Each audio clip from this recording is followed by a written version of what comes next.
was fire. That was actual fire. Okay. Izac, 2 from 2. I reckon. On the old Glockenspiel. Right. Good work. There we go. What's your producer tag? God damn, that was good. So, as we said on the previous episode, this is going to be the first part in our Paul Thomas Anderson Directors Series. So today we're going to be talking about his short film, Cigarettes and Coffee, that led to the development of Hard 8, his debut feature film. And we're going to be talking about the classic, Boogie Nights. It's pretty widely beloved. Yes, sir. Boogie Nights. Okay, and all of us actually about 10 minutes ago while we were having lunch, we all just watched Cigarettes and Coffee. So, guys, I think Paul was 23 when he did Hard 8. He was about 25 or 26 when he did Boogie Nights. So he was probably 20-ish. 2021 when he did Cigarettes and Coffee. What are our initial impressions now that we've just seen it? It's hot off the press. I'm 24 and depressed because man's already doing way better than me. No, this is the first time I've really watched PTA. I did watch Hard 8 first, Boogie Nights second, and only just watched Coffee and Cigarettes now. I really liked Coffee and Cigarettes. It was clear that it was the motivation for Hard 8. Obviously, it had Philip Baker Hall in it, more or less playing what seemed like a similar character to the one in Hard 8. I really enjoyed the performances. The dialogue was very natural and also kept me pretty interested throughout the whole thing. And overall, it was a fun time. I did have to watch it in like fucking 240p. Yeah. We watched it on YouTube. We found one of the only It'd be great if they could restore and remaster a version of that. Yeah. I would love to watch that. In HD. Just on 1080. Yeah. That was worse than 144p. It was pretty bad. That was like 72p. Yeah. I feel like I can't even really comment on the cinematography properly because it just got so fucked over by whatever was happening with that video. Composition was pretty nice generally. That's about it. Yeah. Like the shape, I can't tell you anything about the detail or the lighting. The general outlines of the characters. Yeah. You could feel the performance. Like there's some really good performances in there. I think. Definitely. The man who took, without spoiling anything, the man who talks to Philip Baker Hall. Yeah, I thought he was great. Who wrote his name on the bill. He was damn good. You saw when I was watching, I was like, oh, this guy's great. Like he was so plugged into the stakes and like. He was really emotional and it really looked like it was all eating him up. Like, I thought it was excellent. Really good. No, definitely. I reckon it's probably helpful to say, so anyone who's curious, it's 23 minutes long. It's on YouTube. Just Google Cigarettes and Coffee Paul Thomas Anderson if you want to watch it. It's up there for free. Cigarettes and Coffee is just about 3 different conversations that are happening at a diner. And maybe they link, maybe they don't. Yeah. By the way, Izac, this is good coffee. This coffee that you made just... Is that alright? Yeah, it's pretty good. Would pair well with... Hang on, let me have another sip and I'll be the judge. Hang on. Yeah, it's pretty good. Yeah? It's pretty good. I mean, it's kind of hard to mess up water and beer. I was about to say, I got my plunger recently, purely for guests who drink coffee, because I don't... Thank you, bro. Coffee. It's great. That, man. That's okay. So in the let's cheers, Jackson. In the spirits of cigarettes and coffee. Cheers. We don't have any cigarettes. Coffee. But we have some coffee. That's it. To PTA, cigarettes and coffee. To Peter. PTA, Peter. Oh yeah, nice. I never thought of that. Yeah. Good old Peter bread. Fuck. Love it. They were my favourite part of the Simpsons movie. What's going on? Noah, what was your thoughts on coffee and cigarettes or cigarettes and coffee? Yeah. I didn't know, it was fine. It reminds me of like a whole bunch of other shorts that I've seen from like more established filmmakers where it's like here's a bunch of ideas that maybe relate to the film following, like the feature following the short, you know what I mean? I don't know, it's fine. There's good performances in it for sure. I don't know that if you had told me that Paul Thomas Anderson had made it, that I would have been like... Because it doesn't really seem to have some sort of like defined directorial style. And we'll get into like Boogie Nights and other things. But like Boogie Nights, you can see Paul taking more shape as like a director, in my opinion. It's like, oh yeah, that looks like a Paul Thomas Anderson film. Hard 8, not so much. And this one, I just felt like, okay, it's shot reverse shot. It's they're talking in a coffee place. You know what I mean? Like it's it's there. It's not like the most compelling story I've ever seen or anything like that. But I mean, it's a short. It works. It's well acted. It's well performed. It's like decently written. It feels a little bit clunky with the dialogue to me. Like I didn't really feel like it was flowing all that well. It felt like there were like it's a bit movie-y in that there's like callbacks in the dialogue that you can just like, oh, you put that there to put that there sort of thing. Sure. You know what I mean? Gotcha. But it was okay. I can't honestly go up here and like sing a bunch of praises about it. Be like, oh, amazing short film. Like it was alright. Oh, fair enough. Yeah.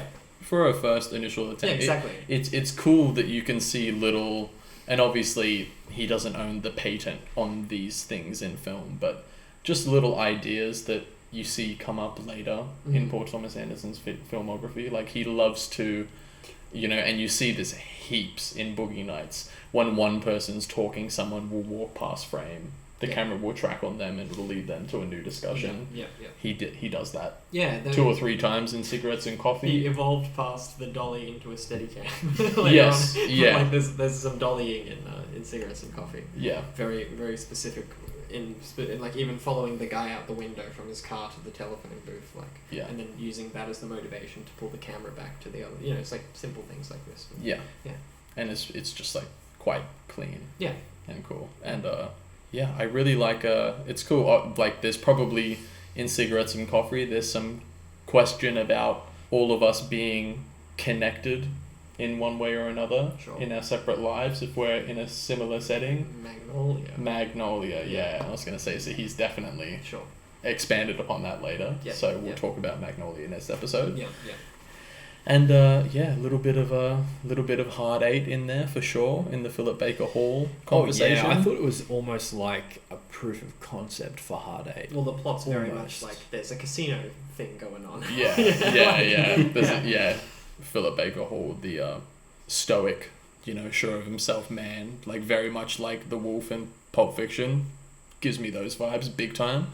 Helping out the panicked, younger dude like that. Yeah. Like that's Hard 8 that's the whole film. You can definitely see how a studio or a company, PTA has spoken about what company that was, I can't remember the name of it, but watched that and thought, yeah, I mean, we'll give him some money. We'll give him a budget to make something that he wants to make next. Yeah, $3 million, I think they gave him for Hard 8. Yeah, cool. We're giving out 20 lots of $3 million, and we'll give one of the 20 to this kid. You can totally see how that would happen. I heard on some interview, I think it might have been the What the Fuck podcast, the Mark Maron podcast, but he was talking to PTA about Hard 8. I don't know if we're transitioning into that now, but like in terms of like money funding for Hard 8, Pulp Fiction had just come out in '94, and there are a bunch of TV studios around because Pulp Fiction was an independent movie, and so and it did really really well. It opened a lot of doors for a lot of filmmakers. And I've seen PTA interviewed. I can't remember if it was for Hard 8, but I think it was for Boogie Nights, where he spoke about the fact that you could get a movie made back then. He said, "My son's in the podcast." If you had like, a script done and like some sort of something, like a couple of stars to back the movie up, and a studio could give you $1 or $2 million and they would greenlight the film for you, and you could just go and make a movie, which is basically how Hard 8 happened. It was like TV studio money that they wanted to get into making features or whatever the hell. Yeah. And then he went and made Hard 8. And there's like a lot of... Are we going to talk about the name change thing? Yeah. I watched the director's commentary last night. Yeah. He said that he's like, look, the film is called Sydney. So if you wonder, I'm not talking about the character, I'm talking about the film. Yes. That was the studio that called it Hard 8. Yeah. And it was the final compromise on it about like... PTA, after the movie was made, they didn't like his cut of it. It was too long and it had some stuff that they didn't want in the television version, I suppose. And his argument was, well, that's the script that you bought and signed off for. And apparently PTA was like, well, I just think they didn't read the script. They just wanted to like make a bunch of movies real quick and they didn't really care. And because he was just so damn persistent with it, eventually they relinquished and said, you can make your cut of the movie, but we're not paying for it, so you have to pay for it. So he took the check he got for Boogie Nights and paid for to cut his own Hard 8 version. But they wouldn't let him have the title, so that was the one thing he was relinquished on. Shit, okay. Yeah. It's a pretty good deal. Yeah. It's a pretty good deal, yeah. I'm not going to lie, I kind of prefer Hard 8 as a name.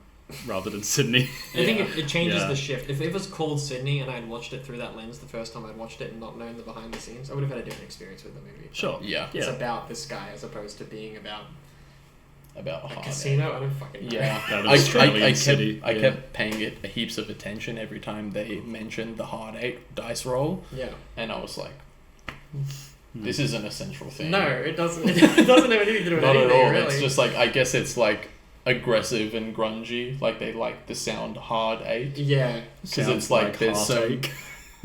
It sounds like Oh. a heartache. That's what Uh-huh. TV I don't know. studios, they You also- reckon? I Bit, a feel bit like- of subliminal. Could be. I feel like that's got to be a part of it.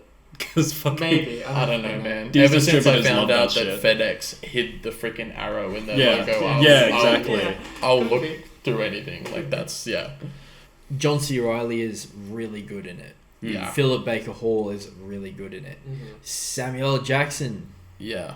really good. Who else? Gwyneth Philip Seymour Paltrow. Hoffman. I was gonna do her last. Yeah, right. Great in it Sorry. and stunningly beautiful in it as well. Yes. I think it's fair to say. Noah's laughing. I love how many breaks That's it took. He's like, true. what can I say? What can I say? Married Man. You've got Philip Seymour Hoffman showing up as well. Yeah.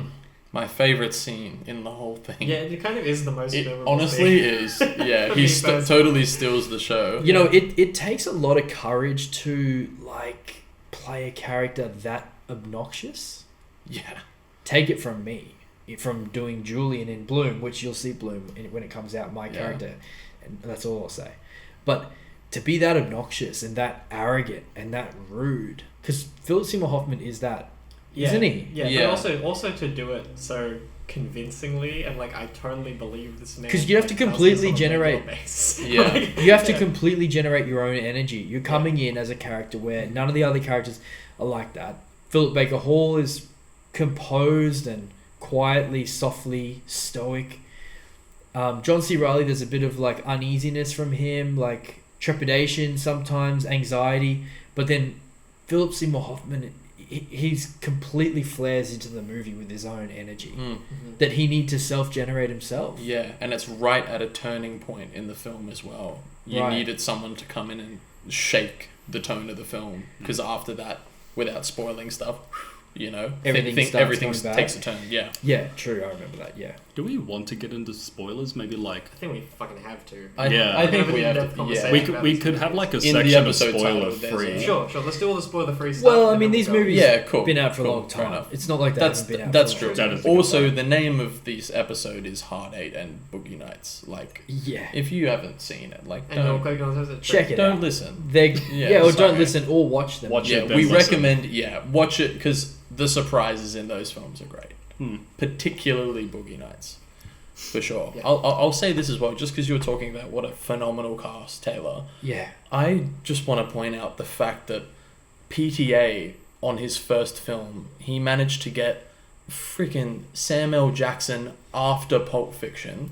Wow. So not small time Sam anymore. This is Yeah. 2 years after Pulp, so people know Sam L. Jackson. Wow. Philip Baker, like all those actors. He also got Robert Elswit, who is the DOP that he worked with on almost all of his films Yeah. until Phantom Thread, I'm pretty sure, because there's not an official The DOP. master was different. The Master was different as well, yeah. And he also had John Bryan on the score. He did music too, and John Bryan, you know, has done the music for Eternal Sunshine, Synecdoche. He did it for Punch Drunk What Love. Eternal Sunshine? What's that?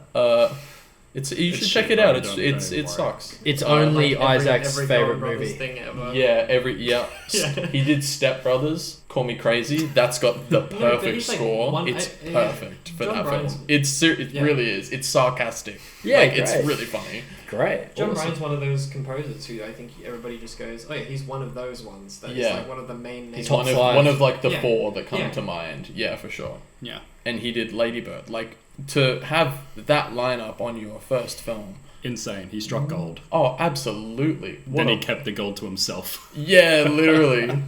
Literally, yeah.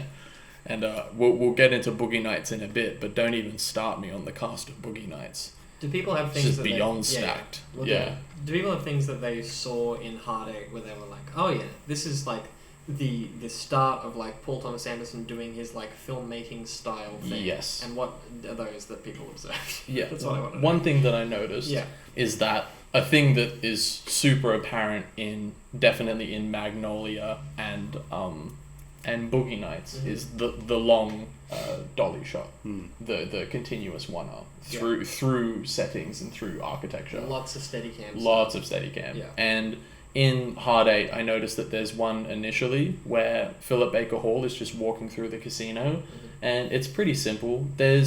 For me to say that there's not much purpose to it being as long as it would be too harsh, but it's not as motivated as it is in Boogie Nights. Sure. It's just him walking from one table to another. It's not like he's meeting someone or anything. Yeah. And then later on, spoiler, there's a long shot when John C. Reilly, Gwyneth Paltrow, and Philip Baker Hall are all leaving the apartment with the hostage that they've taken, and they're going to the car. Yeah, that's one of the things about this movie that is cemented in my mind, that shot. Every time I watch the movie, I always think about that shot. I'm like, wow. Going down the stairs. Oh, yeah. And onto the street. Yeah. Really, really cool, right? Yeah. And it's like, it's good, but especially that first one-er, you go, okay, well, this is nice. Yeah. It shows, obviously it's a casino, so you've got flashing lights and it's interesting architecture. Yeah. But then you look at that and then you go, okay, so he has an understanding of him trying things like this. All right, let's add like, how can we elevate this? Or, what is the purpose of keeping this all in one shot? And then you look to something like New Year's Eve 1979 in Boogie Nights. Yeah. When you move through the house. Yeah. And rather than like having a sequence that gets gradually intense when characters are breaking and they're kind of, one in particular is reaching their breaking point. Yes. People like to cut quick or do something like that, but PTA kept it all in a one-er, so it's like a slow cooker oven. You can't look away. Yeah. Could you imagine? Pops at the stroke of midnight. Yeah. Like it's just, I love it. Yeah, So there's a definite development there. Yeah, sorry. No, could you imagine being one of the actors on the back end of a long one-er like that, where all of the actors feel that they've knocked it out of the park, and then you fumble the football? Oh, it would be insane. If you like bump the cameraman or something. Or do something. Yeah, wow. I watched... If you're an extra, you just fucking asked to leave. Oh, probably. 100%. Yeah. Yeah. I think Paul has a lot of faith in his actors doing the thing properly. It's even in I'll say Sydney. It's in Sydney. Yeah. Where like there's a good number of shots in it and good sections of it where it isn't shot reverse. Like there's there's like just long takes held and stuff, and you're like, this man's got a lot of faith in his actors that he's just gonna like let the take run and leave it be. And I think he has a lot of really good confidence in his actors. Also, that script, they had that. People who know this movie will know, but they had the script for like a year and a half before they shot it. Yeah. And Sydney. Sydney. Yeah. So a lot of especially Philip had it forever. So like he was so in with the character that he sort of he talks about it on the commentary track, but he's like that monologue, that really really long monologue. Obviously, he was stressed about it, but apparently it was like they did only 3 takes of it and they used the second one, so he was still on it even though he was worried about it. But like it's that thing of just like Paul intentionally writes parts for actors if people don't know. So he's like finds an actor he likes and then wants to give them the opportunity to do something, and then he does that thing. I think he did that for Phil. Yes. Phil's scene, he gave him that scene. He saw him in something and he just fell in love with him. Scent of a Woman. Yeah. Oh yeah, Scent of a Woman is good as well. He's freaking great outstanding. Movie. And he's really, really felt so memorable in that. You can see why. Like he said, so Paul, there's an interview with Paul where he's like, and I just saw him and I fell in love with him. I was like, I have to have this guy. And then he was in like, the film for like 12 minutes too. But he's so good in the 12 minutes. Have you seen the video of they made a really good friendship as well. Philip Seymour Hoffman and PTA. PTA is like making fun of Seymour Hoffman, like how he would like touch every prop. On the set of Magnolia. And Seymour Hoffman thought it was hilarious. Yeah. Yeah. Yeah, you got to be able to have a laugh at yourself. Oh, absolutely, yeah. Yeah. Paul's argument for writing that scene in Hard 8 where he's this like loud-mouthed, obnoxious guy was like, I've seen him do that in a whole bunch of movies, so I sort of felt bad about not giving him the range to do something else, but he was like, this will be the best one of those. That's what Paul's argument was. And he needed him to achieve the functionality of what the film needed at that stage. Yeah. Which was some guy to come in and like a bull in a china shop. Yeah. I think the scene makes a point about Sydney. That Sydney was willing to to bet the hard 8. You know what I mean? And Yeah, it's like, still. yeah, still, exactly, right. It's like, Because earlier in the film, he calls it a stupid bet for a young man. Yeah. Yeah. I don't want to keep just bringing up director commentary track things to like make my point about this movie, but that's what he Well, said. it's valid. Yeah. Well, at the end, of the commentary track, he's talking about the idea that like when he grew up around casinos and stuff, he saw a lot of dudes like Sydney, and that he was like, gambling's a losing game, ultimately, but you can make a profit off it if you consistently if you don't count cards, it's a losing game. But if you can make a profit off it.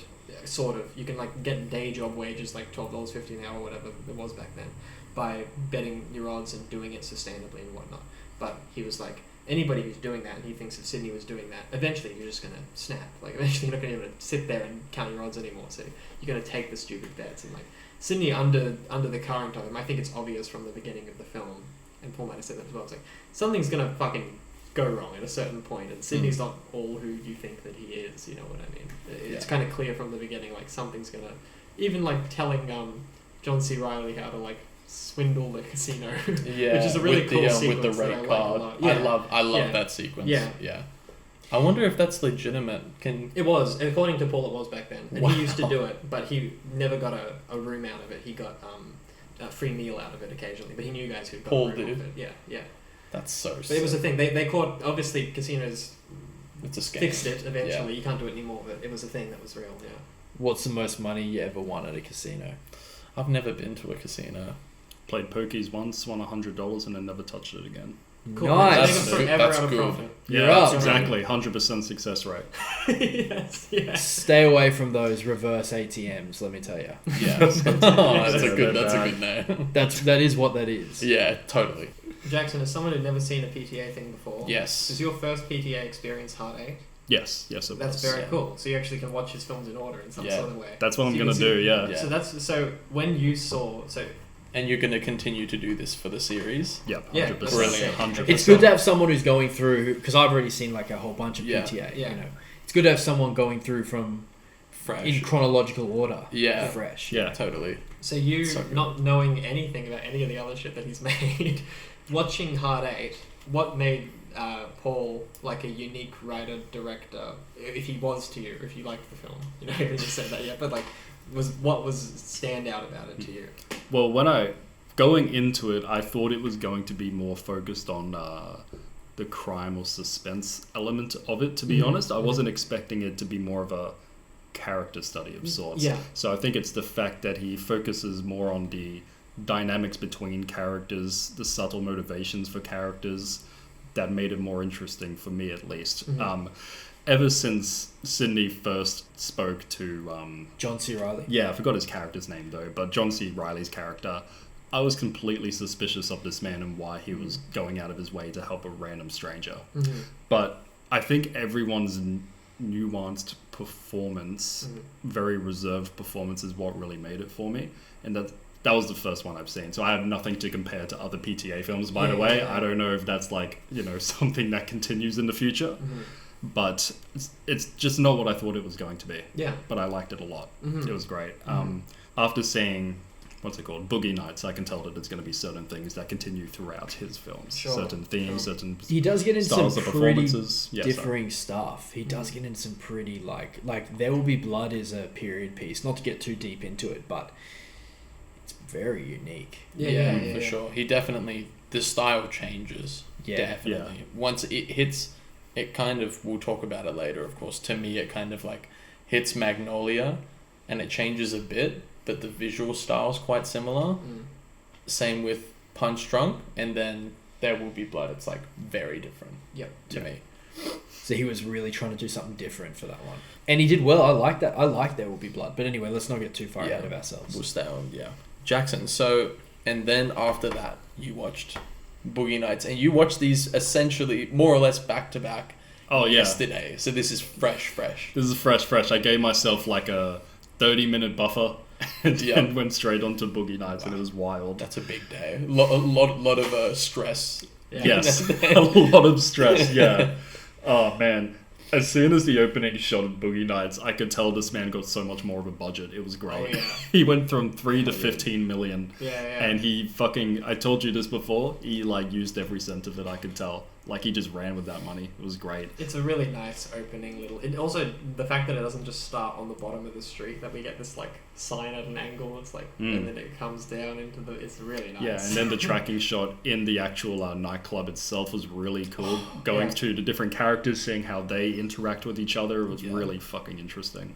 I remember the first time watching it being like, when's it going to cut? You know what I mean? Like, how far is it going to stretch? And eventually... Heather Graham, I think her name is. Yeah. She on the rollerblades. They go behind her back to cut it, but there's a good 3 minutes, or I want to say 2.5 minutes of just moving through the club, and it doesn't just move in one straight line either. It's goes back and up and side and down. It's pretty fucking. And the club's kind of circular. Exactly. She zigzags. That was something as well. Was going quickly back to Hard 8. A oneer that doesn't have a whole lot of purpose, and then you go to that opening shot and it's very clear, putting this all in the same shot. It's okay, these people are in a close-knit community. Absolutely. And you get that straight away because there's no cuts, they're all in the same kind of similar parallel conversations. It's just... And we meet a lot of people who are, we meet later in the movie, and lots of stuff set up. Don's gag about dressing like a cowboy the whole time is set up nicely, and the reaction he gets from, it's what do you think of it? If you think it's cool, man, then I think it's cool. That's his response to that one. It's if you like it. Yeah. So we're over on to Boogie Nights now. Sure. Yeah, Boogie Nights. Okay, so Philip Seymour Hoffman, yet again, he's one of my favorite actors. If you can't tell, he's one of my favorite actors. One of the greatest ever. Yep. Yeah. Can I just say, such a shame. When I heard that he passed, I was just really sad and really pissed off, because if he was able to do that, I don't know how old was he, Noah? For Boogie Nights? When he passed away. Oh. It was 2014 or something, I think. Yes. Yeah, he was 46, 47. Wow. Not even 50. Jeez. So speaking as an actor, that's not the only thing I want to do, but it's one thing that I want to do. But in my experience, how good you could become from 20 to 30, 30 to 40, 40 to 47, 40 to 50. Do you know how good he could have been if he had have done 50 to 60, 60 to 70? If he was that good at 46... Do you know how good? Do you understand how good he could have become? Well, he may have become what a shame. It's insane. Yeah, he would have seen his son in Licorice Pizza too. Yeah, that's fucking would have been quite the moment. So not to get into it, but I just think he's great. And little bit parts he's done as well. Small supporting roles. He's just so good. But anyway, his performance in Boogie Nights, when he's crying in the car when he tries to go on to Mark Wahlberg. Oh my gosh. I think when he shows up to the movie, I don't want to go on here and criticize Boogie Nights because it's so great. But I have a few problems with the movie, but I won't really get into it. But when he shows up in the movie, that's when I felt like something was injected into it and it started really moving for me. I do like the opening of the film, but I find that the last hour and maybe the middle section of the last hour to be the most sort of engaging sections of the movie. The opening's it's cool, but it really kicks off at a certain point. And when he shows up, he's such a great energy into the film, and you know right away, he's one of when those he's guys holding that boom mic and he's no, pre that when he shows up to the he at the pool party and he's watching. I saw Boogie Nights for the first time when I was a little bit older, but as soon as he showed up and he looks at Mark Wahlberg, you're I know what's going to happen now, right? Yeah. We know what this subplot is. He's so good that when he shows up in the movie, you're Phil's here now. Yeah. That's how good he is. He's one of those guys, like a prize fighter where you're hey, shh, hey, shh. Floyd Mayweather's fighting. Yeah, you don't want to miss it. Yeah, at 1 o'clock, Mayweather's fighting. That's Philip Seymour Hoffman is hey, Phil's here. Yeah. He's so transformed for it too. Do you know what I mean? Yeah, that's a good analogy. To only have a limited amount of that now. I mean, I guess we all do have a limited amount because we're all going to pass away sometime. So, we're all going to have a limited amount of what we do. But at 46, that's such a shame. And when he's crying in that car, first of all, when I saw Boogie Nights, I was only a teenager. So I didn't actually really see coming that I didn't see that coming that he was going to try his luck with Mark Wahlberg. Mm-hmm. So that, in that scene, in that moment, took me by surprise. Oh yeah, cool. Then also, I'm sure if I watch it now, and also knowing the jig, Yeah, what yeah. happens, I could see the seeds that are planted in there. Sure. But did you see it coming? Yeah, I kind of saw it coming. Because Pretty you're much the watching same as an reason. adult. Yeah, exactly. And the same reason you said it was looking at Mark From the book, Wahlberg. right, yeah. When he was booming. particularly with his shirt off. Yeah, Oh, yeah, exactly. Like, Well, he has this like weird shirt that's like a little too short. It's like you see a bit of belly button. you gotta love the 70s, but like but when he shows up and like he's like, hey, how am I? He's like overly nice and whatnot, and like tries to like, and then Mark's gonna go and talk to the porn producer and show him his dick and whatnot. But like right before that, it's such a good little interaction. And yeah, he's like, show me. I bought my car. You want to come see my car? And whatnot? Yeah. And he even breaks up the interaction with Mark and the other guy at the party, which is great writing. And the fact that he's like, you gonna come see it or whatnot? It's like, yeah, sure. And it's clear that Mark and him don't really know each other, or they aren't really that close or whatever. And he's like, I was going to repaint my car if he didn't like it or whatever the hell it was. And He says that he's going to repaint his car to whatever colour he likes. Exactly, yeah. That's a bit...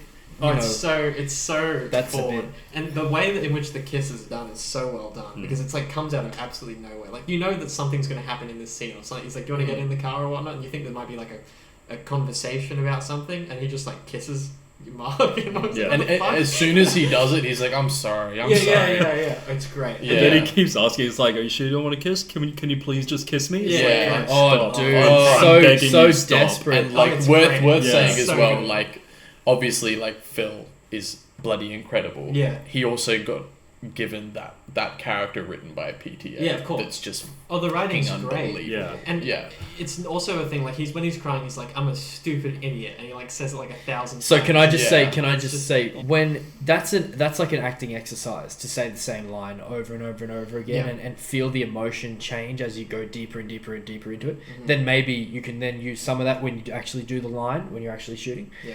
And so like if you've pushed out to the boundaries of the performance, then if you hadn't pushed out, you're only working within here. But if you have pushed out, maybe you can grab some of that when you're actually doing the Yeah, performance. absolutely. So that's an exercise. And for me, watching Boogie Nights as a teenager for the first time, not really knowing that I loved creative stuff and media and stuff like that, but not really knowing how to do it, I was just completely blown away by that performance Yeah, it's great. from Hoffman there. Like, when he sits there and he's like, I'm a fucking idiot. I'm a fucking idiot. I'm a fucking idiot. It's like, it is so good. And then he gets emotional and I'm like, how the hell did he generate that emotion from there to there in about 20 seconds?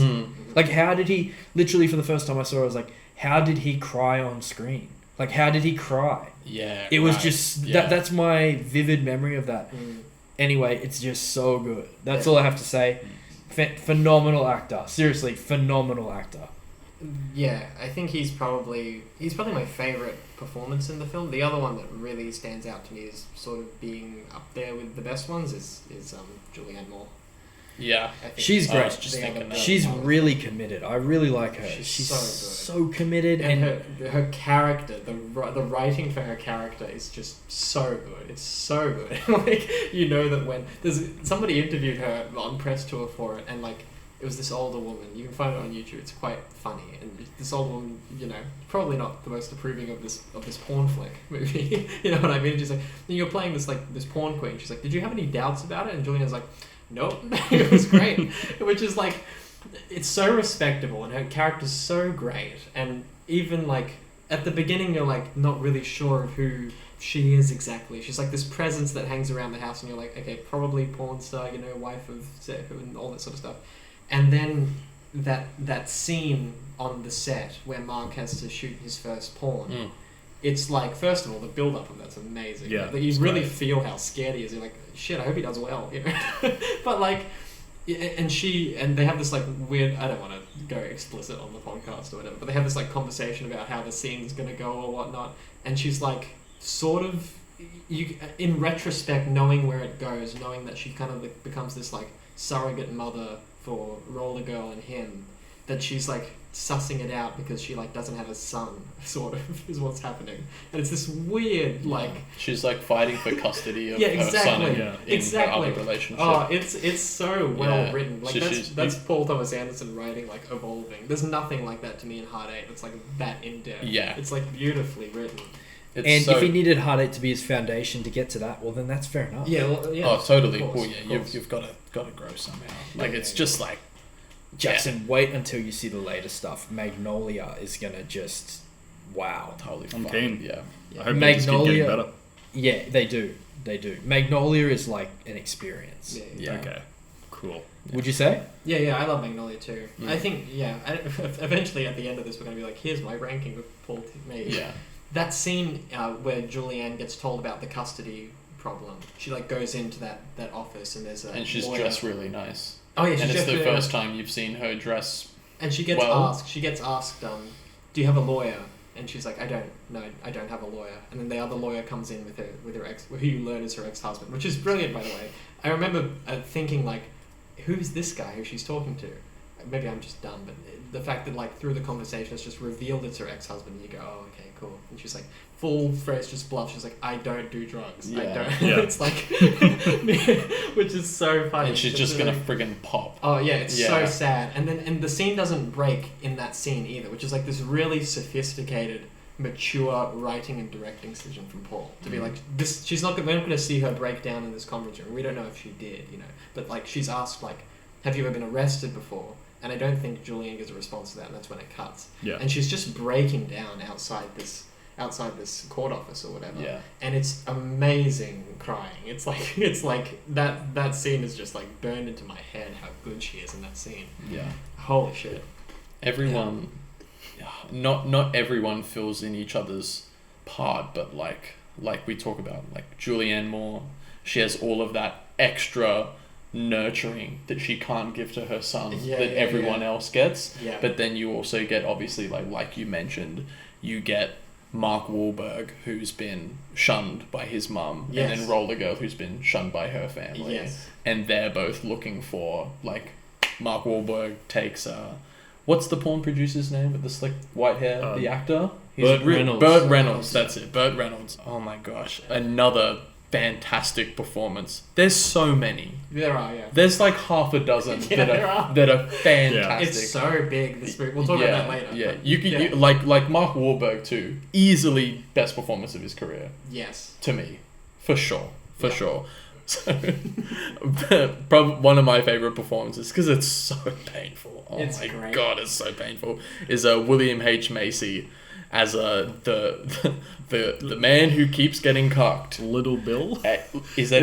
I googled it, his name, and Little Bill. the character's Little Bill. Yeah. I'm like, did you have to add a little PTA? Come But on, it's did you so have funny, to? though. Yeah. It's great. Dude, he's so god damn it. His wife is getting fucked at every single party that happens. Yeah, Yeah, and it comes 100%. up like 4 times probably. It's- It's like at a certain point in the movie you're like, again, this scene again? Yeah. You know what I mean? She's seriously still getting fucked. Yeah. She doesn't listen. Yeah, yes. It's so funny that every time it happens, it's the same dialogue. It's like, what the fuck are you doing? Yeah. He's Well, like, that's what the obviously- fuck do you think I'm doing? Yeah. It's like, Yeah. that's That's my part of fucking the job. wife. Yeah. It happens 3 times. Yeah. And then the one time that dialogue doesn't come up, like, you just fucking know what's going to happen. Yeah. That's a really good point, actually. That's something that Boogie Nights does that's, like, so fucking interesting. Is like, in the first party, that scene is kind of played for comedy. Yeah. It's kind of... And does it get more serious? It's as it pretty goes funny, totally. Yeah. And then the tone changes Oh, it's- when the clock strikes midnight and it True. switches to the 80s. I think it's great that Paul makes that a joke and it makes you laugh at him. You know what I mean? Especially the one where she's having sex in front of the house. And Oh, he talks God. to the cinematographer, the porn cinematographer, and they're talking, and he's like, "Look, I don't want to talk about this right now. My wife's getting..." And like, it's framed so that she's in the middle Yeah. of their conversation, Yeah. which is great. But like, he's like, "Look, I don't want to talk about this right now." Blah blah blah. And it's like, it's hilarious. It's so funny. Yeah. And then the fact that Paul takes that from you and like turns it into like, no, you're going to appreciate this man's experience, and then switches the whole thing on you. Yeah. And the fact that it's never addressed again. There's like a painting at the end of the film, like a portrait of him, like in tribute or whatever, that those terrible portraits that she draws. But like the fact that it's like not addressed or brought up makes it hit so much harder. It's like, no, cut, we're 2 years later now or whatever. Yeah. It's an amazing shot and an amazing little sequence. Yeah. Yeah, you never see, I didn't see it coming at all until it happened, and I was like, oh fuck. Yeah. Like, yeah. As soon as he starts making that extra trip throughout the house, Yeah. I was like, oh yeah. No, dude. Because you can see like he's fighting for her, like you were saying, Jackson. Like he has that same conversation, and then you see him at the last time, he gives up. Yeah, he just opens the door, looks, closes it, Yeah. walks to his car, and you just know exactly what's going what he's to holding. happen. Yeah, absolutely. Yeah. It's so rough. I like William H. Macy because he made a sort of, what would you call it, like an acting method called practical aesthetics, which is sort of a simplification of Stanislavski, which is really, really interesting. If you've studied Stanislavski, it's not the most complicated method, but it's pretty detailed.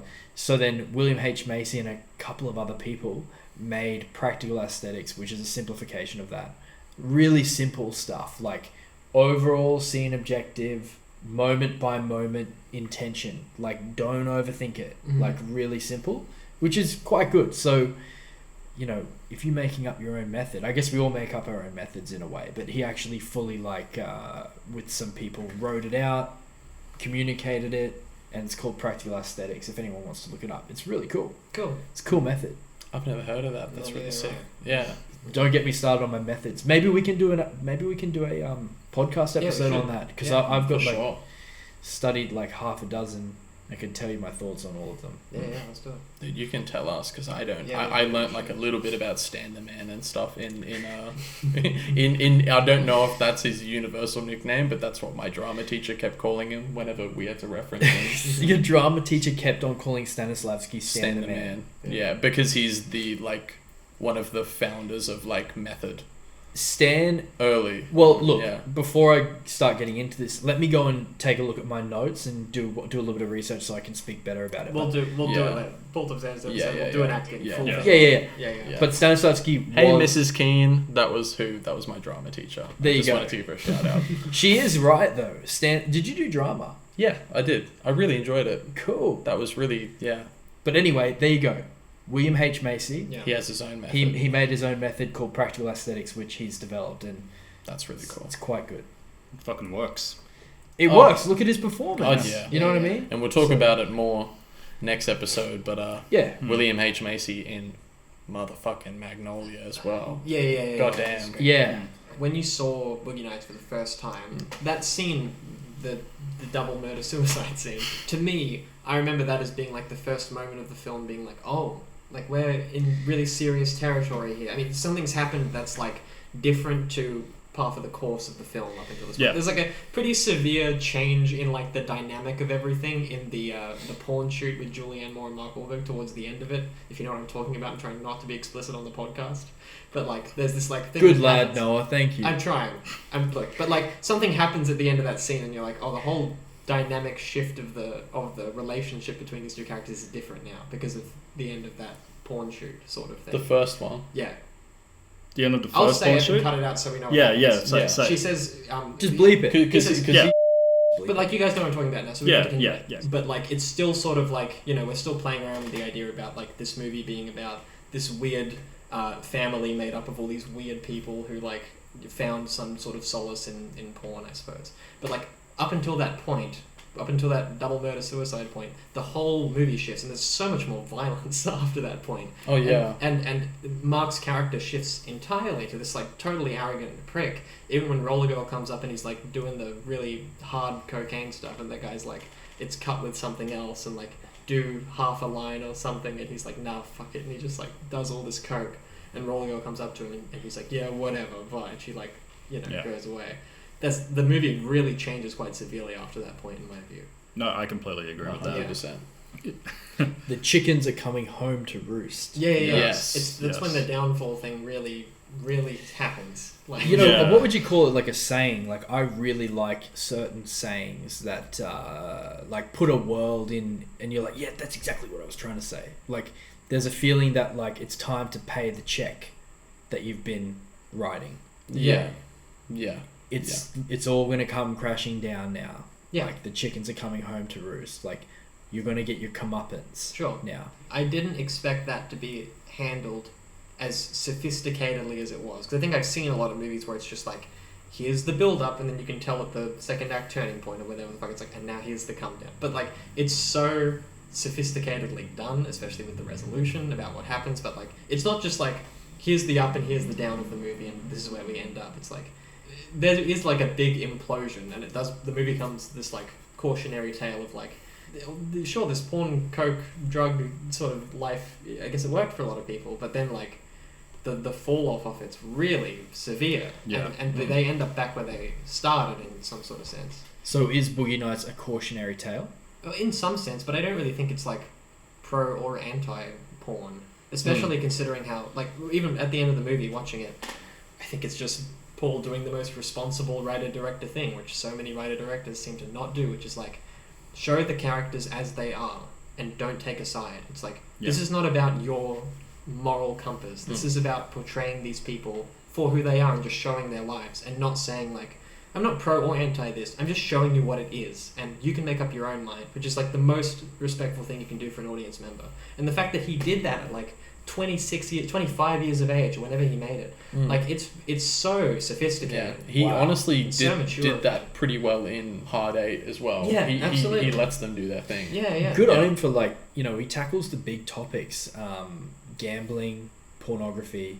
What would you say in Magnolia? Not we're going to get deep into it, but what does Magnolia really tackle? Magnolia is sort of more of a like an ensemble sort of I couldn't cast really, and film.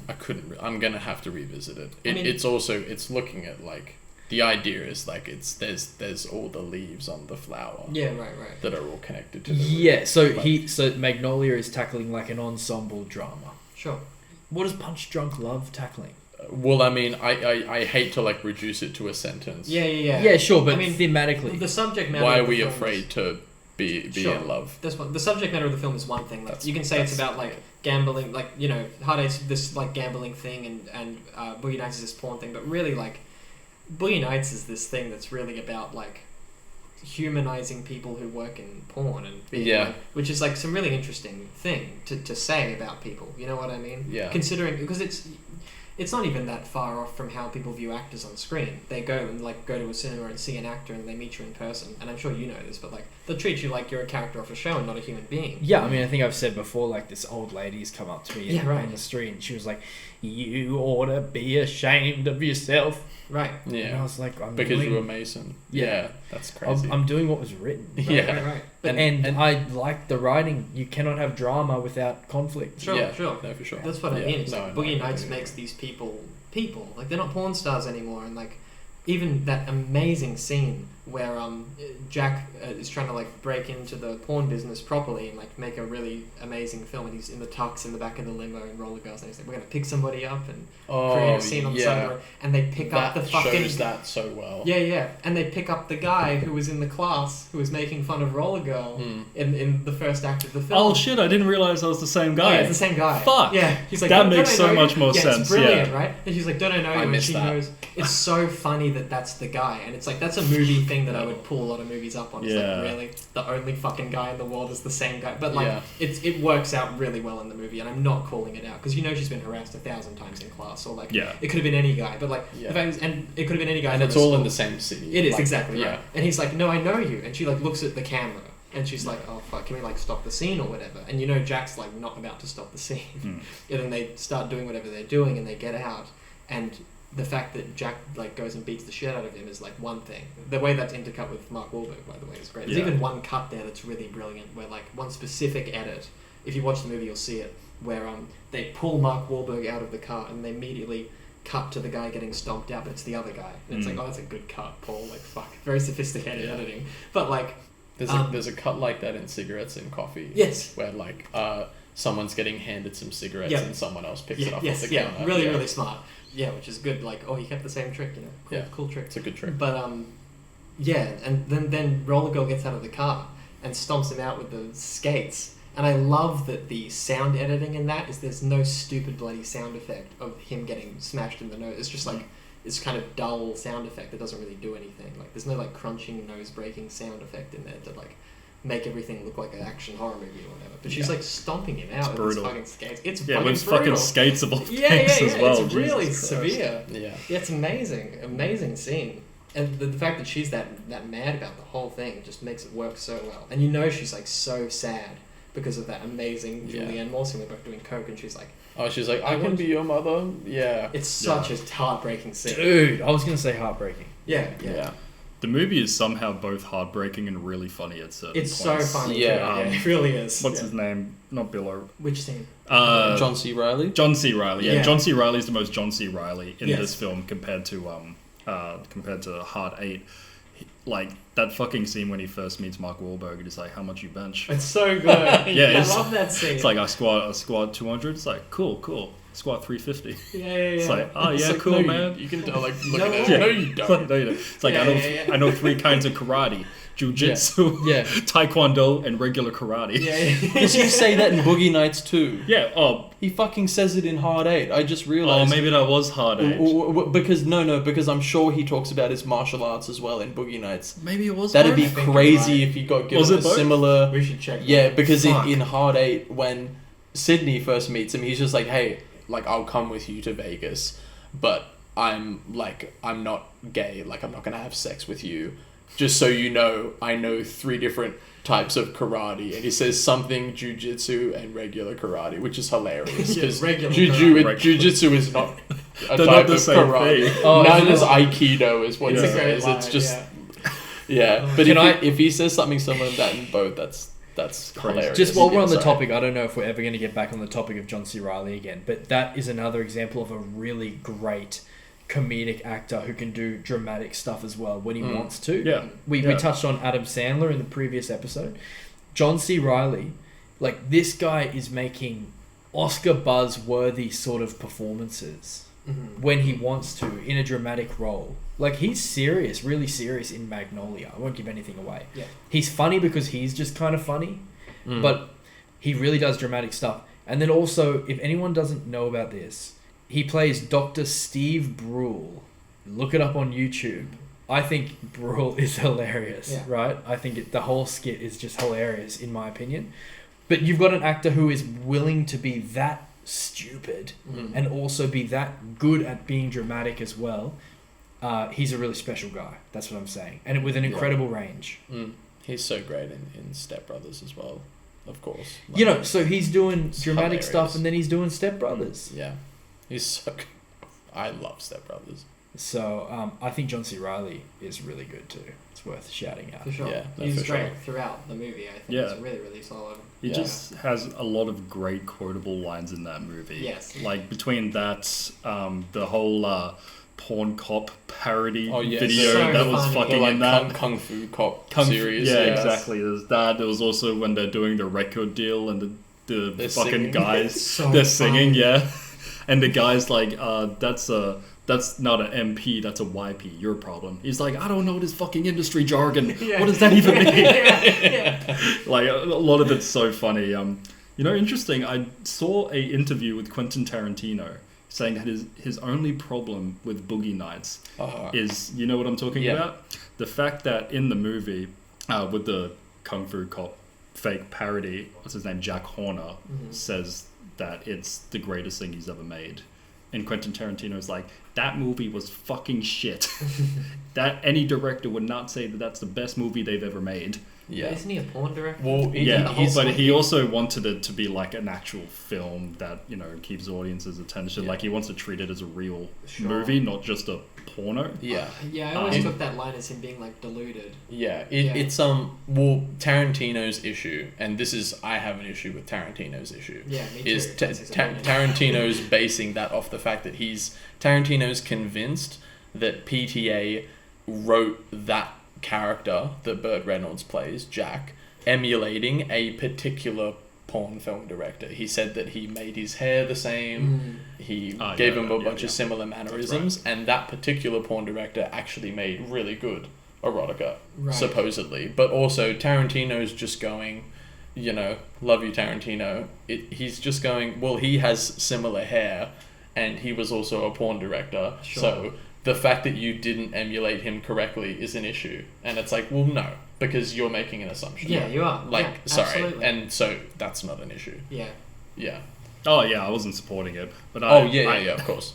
I think we got Cut that. we can't really not talk about the Alfred. I was just Molina about to scene. say Alfred fucking Molina with the who's firecrackers. Mr. Cocaine. Yeah. Man. This That scene was so fucking wild. is a great fucking scene, and his Yeah. performance in the scene is so high energy. Yeah. I mean, but like he's so wild off it, and I think it's great to contrast it because up until this point we've seen so much like sad coke use. We've seen some fun coke use, but we've seen a lot of really like sad coke use, and now he's just like 10 feet above the ground, like playing the music so loud in the house and whatnot. And the dude who keeps setting the firecrackers off is the funniest shit. And you just know, like, originally when I saw that, I was like, at some point, somebody's going to get shot and someone's going to think it was a firecracker, but actually it was a bullet going off. Yeah. That was my, like, feeling. That's what I thought too. You thought the same thing, right? Which I think maybe that's, like, a really sophisticated, like... Bait and switch kind of thing. sort of thing, yeah. But he's so good in that fucking scene.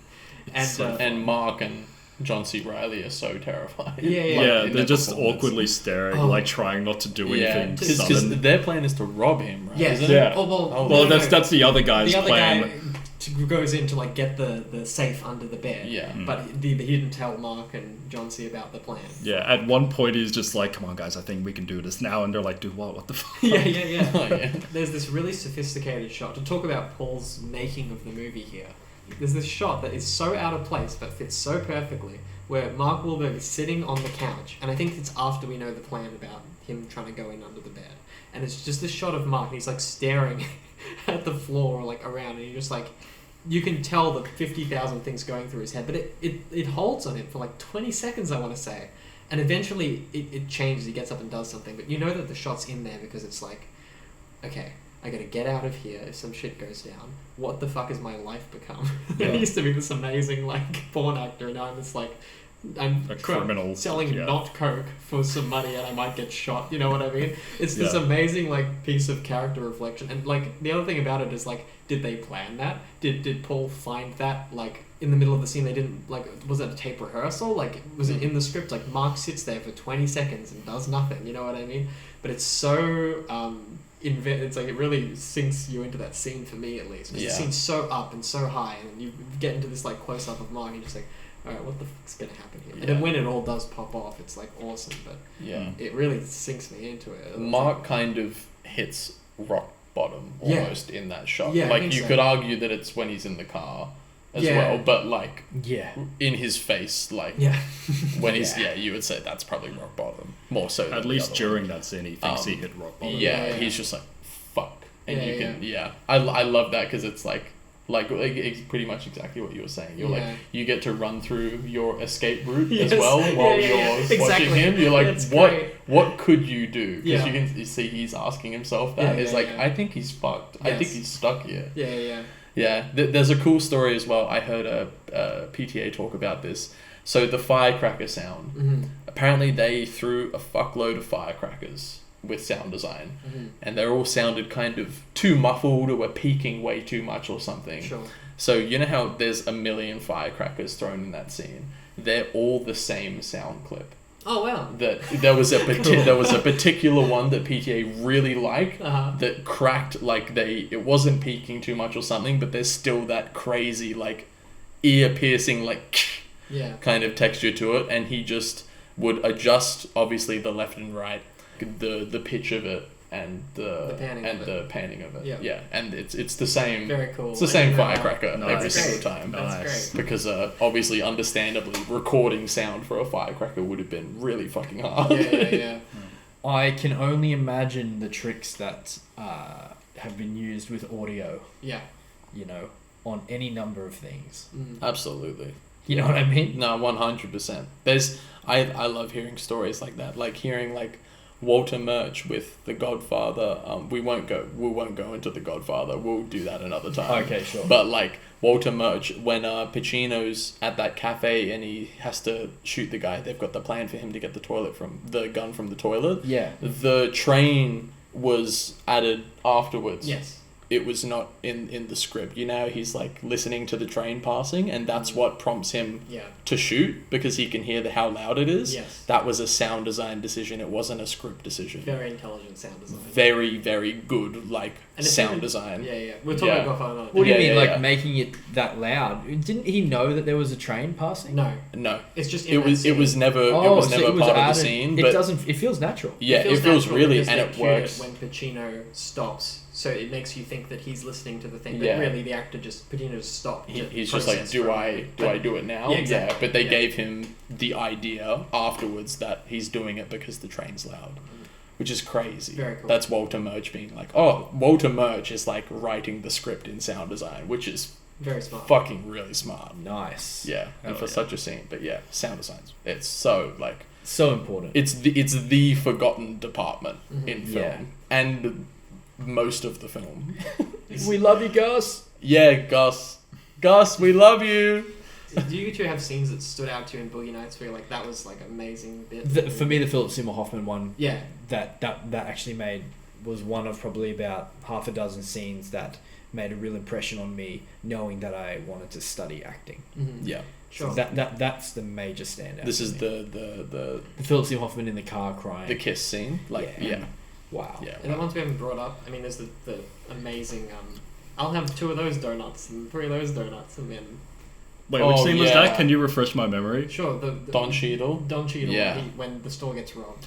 Oh yes, when fucking when he tries to get the donuts, guy comes in, And it's the everybody just fucking it's dies the most except for Don Cheadle. amazing, amazingly choreographed Hmm. thing. Because you see this old big dude, and you just fucking know he's got a gun. Yeah, fuck yeah. He and, reaches for it, and Don Cheadle's like, yeah. It's like I just want a donut, bro. And Yeah. the brilliance of the fact that he and the guy who's behind the counter, the poor son of a bitch behind the counter, being in front of Don. So the fact that he's the one that gets shot accidentally by the guy, yeah. and then Don's the only one left, and he's like, now I have my loan for my fucking Yeah, and he sees Yeah, he sees the money. Yeah. He's like, That Oh, decision good is writer. so crazy. And, It's you know, it's so funny putting that character in that situation too. It's literally in the story. It's like the least equipped character to Yes. handle such a situation is the guy that's thrown into it. It's also the a thing guy I'm sort dresses of like willing... a fucking Literally, cowboy. like Yeah.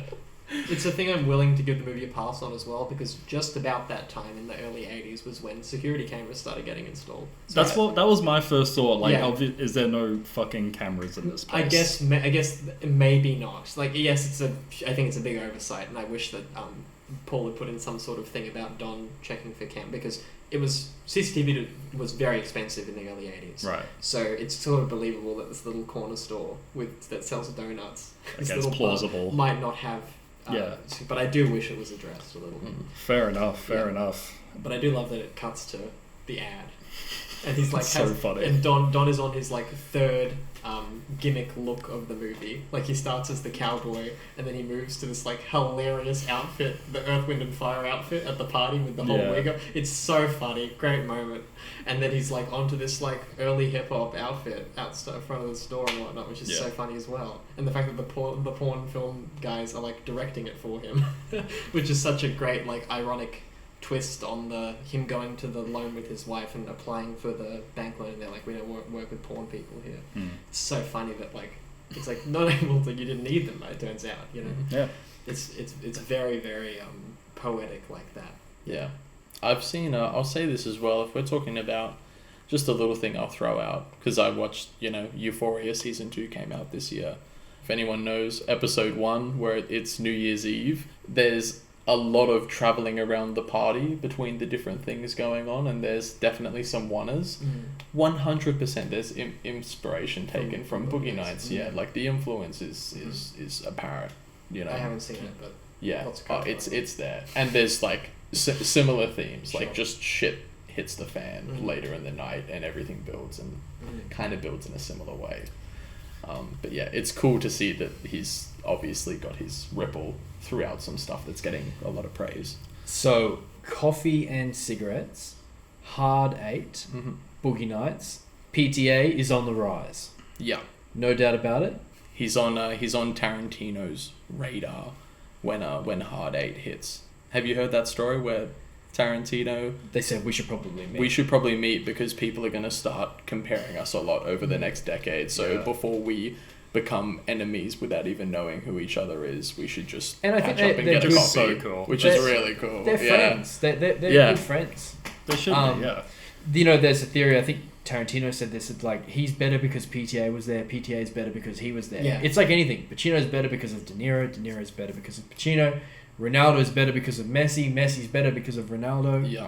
You can go on and on. You know, it pushes you to be even better than if you had have been completely on your own. Yeah, for sure. You know, so it's healthy, a bit of healthy competition, I think. Before we wrap this, I mean, if people have more things to say, we can go. Before we wrap this, I want to ask you two, maybe especially Jackson, because he just saw it. The end of the film, when Marky Mark, well, not the dick thing, The but like cock reveal. a little bit, yeah, a little bit pre the cock, which is so funny, by the way. Yeah. In fact, the whole movie's like very like teasing. We're never going to see his dick. You know Yeah. what I mean? Which is great. But the scene before that, where Mark comes back to Jack, the porn producer, and is like, "I'm sorry," and they make up. How do you feel about that? That happens, by the way. People go out on their own and think that the grass is greener, and then realize they made a mistake, and then come back. That is a scene that totally happens. Sure. I liked it. Yeah. I liked it because he ran away from his family to kind of become intertwined in this surrogate porn family that actually accepts him for his interest and who he is, and then this fucking minute he gets away from that, he can't handle the reality of everything the falls situation. down, right? He completely crumbles. He just can't live life without this sort of network of supportive people who are pretty similar to himself. And so I can't see any other way that he would be able to survive without going back to Jack into that community. So it makes sense to me. I bring it up because I love it. I love think it it's too. Great, and I think that it's very sophisticated, and I've seen a lot of movies fail at doing that, at doing this like sort of first act setup, everything's on the rise, total deterioration, and then we need to make up, you know what I mean, in order to have this like happy ending or whatever. So, pardon the pun, but Yeah. but especially in this movie, but it's so believable to me that both these characters, after this huge blow up, would just be like, I can't do this without you, and you can't do this without me, and we're better off for each other, and just lay off the coke maybe. But like, but like, it's so earned, I feel, and I've seen endless movies where it's not fucking earned. Yeah. And this one really sells it. You're just like, yeah, I totally buy this. I totally accept this. I believe this. Mark Wahlberg's desperation and his pleas to come back was just so fucking powerful. Yeah. To me. And I love the tracking shot through the house at the end. Because it's like a bookend filmmaker thing that I like when it's not forced. And it's not forced, it's like, you know, the opening shot, we move through the whole place. And then the opening shot at the end is we move through the house. And he's like, in the same way that we're following that club owner at the beginning of the film, we're following Jack. And he goes through and meets everybody. And, you know, they have Don's kid with his wife in the pool. And you see the portraits on the wall and roller girls there. And, like, it's like, oh, okay. Like, this is like a really earned resolution here. Everybody hasn't really changed that much, but they've sort of learnt that this family that they've built is like a significant, important thing for all of them, and it's like a really well-earned thing. Yeah. And of course, it ends with that great dick gag, which is so funny. So iconic. Yeah. Yeah. There was multiple points through the movie where I was like, they're just gonna fucking show it, because he just keeps talking so much about it. Yeah. I didn't expect him to actually do it. It's wild. Yeah. So what was that, a prosthetic or CGI? Oh, it's prosthetic. Oh, it's prosthetic. Okay. Yeah, it's okay, prosthetic. cool. Please tell me Mark Wahlberg. No. I was about to say, how does he do stunts? Yeah. Jesus Walking Christ. around. Yeah, right. Yeah. Wild. Yeah. No, Yeah, cool. yeah. Yeah, it's I'm a big fan of that ending as well, because, and I think it's kind of what you're talking about, Noah, and you as well, Jackson. Is like, a lot of films, when it doesn't feel deserved, it feels like the filmmaker's really leaning on this strength of integrity that their protagonists always seem to have. Yeah. You know what I mean? There's no real understanding of character. It's like, oh, they'll just do the good thing because it's the right thing to do. Right. And in Boogie Nights, they all come together because it's partially survival. Like, they're all fucked. Right. They've all fucked They don't have a themselves. choice, really. Yeah, exactly. Yeah. And it's desperation too. So it's completely totally plausible. Yeah, Yeah, 100%. All right, so we've been Yeah. through the first 3 I think so. of PTA, Yeah. Awesome. and next time, Magnolia comes Yep. next, Yep. and then what? Which one? Punch Drunk Love. Oh, nice. So we're just going to do both of those two Yeah. next d- time? Magnolia is the next one, and then Punch Drunk was after Magnolia. Ah, I'm really, fucking keen for those two. Yeah. I really wanted to get to There Will Be Blood. Yeah, That'll 'cause be that's the the next next one. That's one of my. I love that film. Mm. Yeah. Amazing. It's That so good. is I think the awesome. following one is There Will Be Blood and The Master. Yes. Oh, and the Fuck, Master. that's gonna be a good episode. Bro, the We Master. We might have to split that. We do might split There Be those Blood up. up for 45 minutes talking. And Yeah. Then the Master for. I can go about the Master for fucking ever. Yeah, me too. So like. Fucking Yeah. hell, alright, Fucking I'm hyped. amazing. Yeah. Yeah. The Master is gonna knock your fucking socks off. Yeah, it's Joaquin's pretty good. best performance Yeah. for sure. Hell yeah. Yeah. Love Joaquin. For Probably. sure. Yeah. Probably, Yeah. I mean, the thing is like. What's the? Well, there's this 10 out of 10 performance here, and then we've got like her. Yeah, We've right. got like, you know what I mean? He's knocked it out of the park a few times. Yeah, and it's like Philip as well. Like Yeah. you can. Yeah, feel, that's- Oh well, that's- it's that's fair. well Synecdoche. Yeah. Well, Mary and Max. Well, you know what I mean? Yeah. Like it goes on. I'll say it's my favorite then. I'll say Yeah. it's my favorite. But it's cool. Next episode we're gonna talk about the 3.5-hour epic and the 90-minute short, sharp rom-com. Save it. Yeah. We're gonna get Wait, to it. wait, Save whoa. it. Yeah, Save Three it. and a Save half it. Three hours? and a bit. Magnolia's really long. Holy It's shit. really It's long. 320 And then Punch Drunk is, I think it's Save like, okay, it's like 84 minutes. All right. Yeah. Okay, we'll talk about it next week. It will a fortnight. A fortnight away. Someone away. else finish it off. Okay. Noah, you finish it off. Yeah, no. Yeah, Go Noah. for it. No pun intended for this episode. Huh.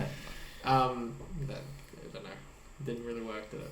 Cut it. Just What was the pun? Well, I don't know. What is the pun? No, finish it off. Oh, okay. Yeah. Well, that's a pretty We forget. You guys didn't get that? I got Sorry, Yeah. yeah, go on. Yeah, I don't know. I want to play like God Only Knows by the Beach Boys tangent in honor of Boogie Nights. But thank you guys for listening to this episode, the start of the PTA series. We don't know when we're going to record the next one, but we will be going over Magnolia and Punch Drunk Love, two also really amazing PTA films. And we're getting more into Adam Sandler as well, which will be fun. Hell Awesome. yeah. Yeah, nice. Peak episode. Cool. That's it. All right. See you then, guys. Hasta luego. Yeah, let's do an outro. Give us the outro. 3 for 3. What do you reckon? Probably 2 for 3. If you play just sharps, everything sounds good. It's a little cheat code for piano. Okay.